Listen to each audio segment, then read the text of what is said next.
এই মুহূৰ্তৰ এটা ব্ৰেকিং নিউজ লৈ আহিছে। এবাৰ শ্যামকানু মহন্তক লৈ পুনৰ আন এক অভিযোগ উত্থাপিত হৈছে। নিশা হ'লেই পাৰ্টিয়ে ৰঙীন হৈ পৰে শ্যামকানু মহন্তৰ অট্টালিকা।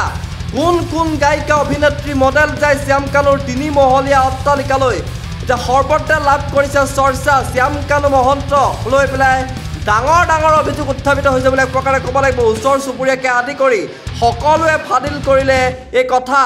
আহে হাই প্ৰফাইল ব্যক্তিৰ সৈতে যিহেতু ঘনিষ্ঠ আছিলে আৰু হাই প্ৰফাইল ব্যক্তি তেওঁৰ ঘৰলৈ সততে আহা চলি থাকে বুলি ওচৰ চুবুৰীয়া আদি কৰি সকলোৱে ফাদিল কৰিলে এই কথা। আৰু সৰ্বত্ৰে এতিয়া লাভ কৰিছে চৰ্চা। যিহেতু শ্যামকানু মহন্তই ফেষ্টিভেল পাতি কেনেকৈ ইমান ডাঙৰ অট্টালিকা বনালে ইয়াক লৈ প্ৰশ্ন হৈছে আৰু সৰ্বত্ৰে চৰ্চা লাভ কৰিছে। সকলোৱে প্ৰশ্ন কৰিছে কেনেকৈ ইমান ডাঙৰ 3 মহলীয়া অট্টালিকা বনালে অকল ফেষ্টিভেল পাতে আৰু নিশা হ'লেই পাৰ্টিৰে ৰঙীন হৈ পৰে শ্যামকানু মহন্তৰ এই অট্টালিকাটো।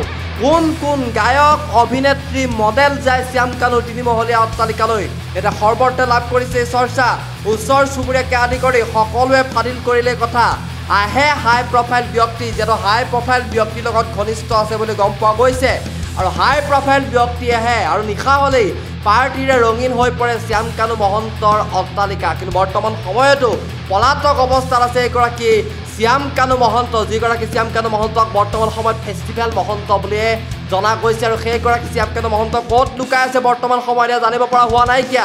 যদিও কিছু সময়ত ক'ত লুকাই আছে তাৰ পৰা খবৰ আহিছে।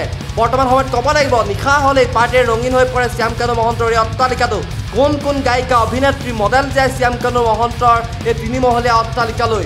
সৰ্বত্ৰে লাভ কৰিছে চৰ্চা। এয়াই নে আৰু দীঘলীয়া তালিকা আছে নেকি, ইয়াক লৈ এতিয়া প্ৰশ্ন উত্থাপন হৈছে। ওচৰ চুবুৰীয়া আদি কৰি সকলোৱে ফাদিল কৰিলে এই কথা।